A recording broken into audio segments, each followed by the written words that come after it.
Let's go straight to the Democratic vice presidential nominee, Senator Tim Kaine. Good morning to you, Senator Kaine. I want to start right off with that new ABC News Washington Post poll out this morning. Secretary Clinton at 47%, Donald Trump only 4 points behind at 43%. Your opponent has lost the support of dozens of elected officials in his party, is facing a rash of sexual assault accusations, and is talking about conspiracy theories on the campaign trail. And you're still within the margin of error. I know you've said before you always thought it would be close, but after all this, why doesn't your ticket have a bigger lead? Well, Martha, you're right. I have always said this was going to be close, and I really believe it. I'm campaigning in Florida, a very close state. I come from Virginia. All of our races are close, and I've just assumed that from the very beginning. And we've just got to keep making our case over the next 3+ weeks. We like where we are in the polls in the states that matter, but we're not taking anything for granted, especially in the last couple of days, as Donald Trump has kind of started to go wilder and wilder. I think after, by all accounts, losing the first 2 debates, he started to make wild claims, kind of scorched earth claims about the election being rigged, et cetera. So we have to keep putting out a message, and we need to call on everybody to speak out about the fact that we run elections and we run them well here. He shouldn't be engaging in those scare tactics, and so we're needing to push that message, and we ask GOP leaders also to stand up for the integrity of the American electoral process. Senator Kaine, I do want to say his campaign just announced a new fundraising record of $100 million. They say comes from mostly small donors. That would say something about his grassroots support. Well, we don't have any doubt that he's going to have some grassroots support. I mean, that's why he won the GOP nomination. In a field of a lot of candidates, the GOP decided that he should be the nominee. You point out correctly that a lot of leaders have had cause to really regret that and have abandoned Donald Trump over these sexual assault allegations. And some are speaking out. Speaker Ryan yesterday spoke out against his claim that this would be a rigged election.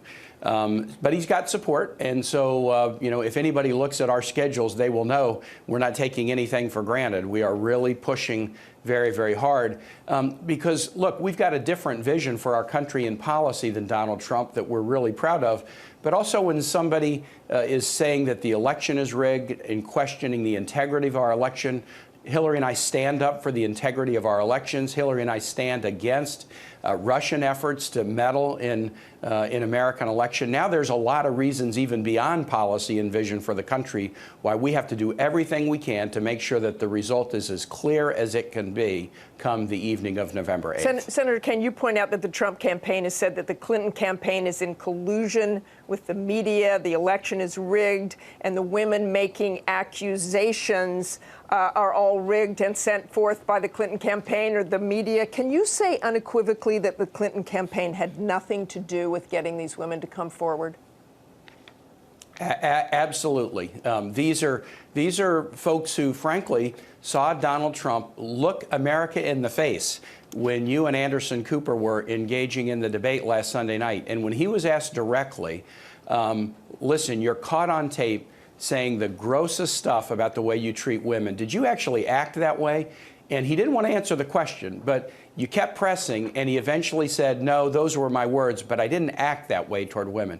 As soon as he looked folks in the face and said, those were not my actions, that was essentially the invitation to people who knew otherwise to come out and say, wait a minute, I've had an experience with Donald Trump. That's what's going on. It's not because of our campaign, but it's very characteristic of Donald Trump that now he's blaming these women. He's making weird claims that, no, I couldn't have assaulted this person. She's not attractive enough to assault. How bizarre is that? He's blaming the media. He's blaming the GOP. He's saying that America can't run a fair election. He is swinging at every phantom of his own imagination because he knows he's losing. Well, and this is what bullies do. Let's talk about the accusations. Let's talk about the accusations against Donald Trump. I want to start by reading a statement. There's no question that it's disturbing, but to come to any judgment now is definitely not something that I think is timely. That's from the National Women's Political Caucus in 1998, reacting to the scandals facing President Bill Clinton, 2 very different series of accusations. And obviously, President Clinton is not on the ballot next month. But do you believe Mr. Trump also deserves the benefit of the doubt when it comes to these allegations? Martha, here's what I believe, and I don't draw a conclusion about a particular allegation, but I think you need to look at the whole context of what Donald Trump has said about women from the very beginning of this campaign. And then the tape that emerged was not somebody else, it was Donald Trump in his own words describing how he treats women. And so I think the American voters can look at this and reach their own conclusion. But remember, this is a pattern of behavior that actually he is deserves even, the benefit of the doubt there, based on all that. I think Donald Trump needs to be judged on his own words and his own behavior, and the American voter is getting ample evidence on which they can make that judgment. Let's talk about the hacked emails of the Clinton campaign chair, John Podesta, the WikiLeaks hack. One of the things in those emails that she apparently said in a Goldman Sachs speech, she said, people who oppose immigration are fundamentally un-American. Your reaction? Well, look, we are a nation of immigrants, and if you look at the Declaration of Independence, when we broke from England, one of the Bill of Particulars against King George is we've got to be independent because the king won't let us have a working immigration system. We are a nation of immigrants. We have to have a functioning immigration system.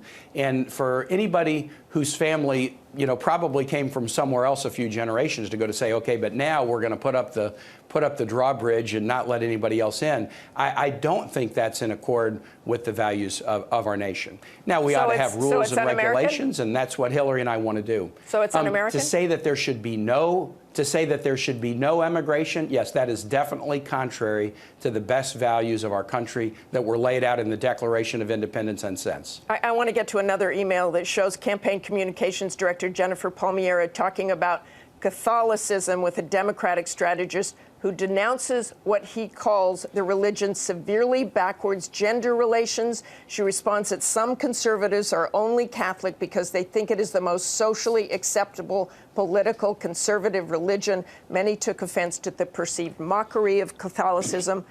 You're Catholic. Should the campaign apologize for these messages?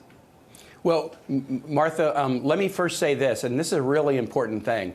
I don't give credence to any of these dumped documents because I don't even know if they're accurate, and they are part of an effort by the Russians and WikiLeaks. I just want to say the writer of this email said he sent this email.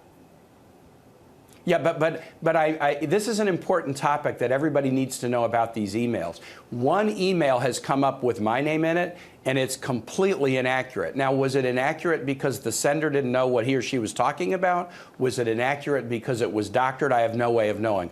On Catholicism, I am Catholic. I'm very, very serious about my Catholicism, and Hillary views that as a real asset. And we've talked about our faith lives as she asked me to be on the ticket with her. So in terms of what Hillary Clinton, who's running for president, thinks about Catholics and the value more broadly of having a faith background, I can tell you she views it as a plus just as she views her own Methodism as a plus. An apology? We all have opinions, and I don't think you need to apologize for your opinions. But in fact, that's a great thing about our country and even about being Catholic. We have plenty of opinions. So you don't need to apologize for an opinion. But in terms of respect for the church and people's faith lives, Hillary Clinton has that respect because it's what motivates her. Thank you very much for joining us this morning, Senator Kaine. Thanks, Martha. Take care.